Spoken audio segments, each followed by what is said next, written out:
वो गोरा चिट्टा खूबसूरत नौजवान हो। मेरी डिमांड बस ये है कि नेक हो और इज्जत करने वाला हो और साथ देने वाला हो। मुझे इज्जत दे, मुझे निकाह में ले, बीवी बनाए। खूबसूरत भी हो। नहीं, मेरी वो सब चीजों की डिमांड नहीं है। ठीक है। तो एज कितनी होनी चाहिए? एज की भी किसी चीज की कोई डिमांड नहीं, बस मैं ये चाहती हूँ कि नेक हो, साथ देने वाला हो और इज्जत करने वाला हो। 40 साल से ऊपर का हो, 40-45 का, कोई मसला नहीं है आपको? कोई मसला नहीं, बस मुझे इज्जत दे, मुझे बीवी बनाए, इज्जत दे और मेरी मम्मा को अपनी मम्मा समझे। अच्छा, ये बहुत बड़ी डिमांड है, माँ को माँ समझना।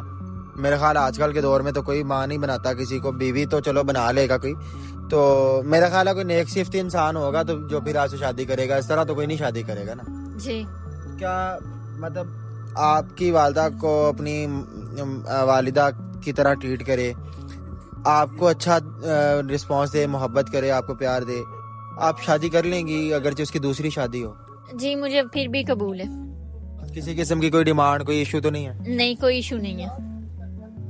नाजरीन, आपने इनकी कहानी जानी।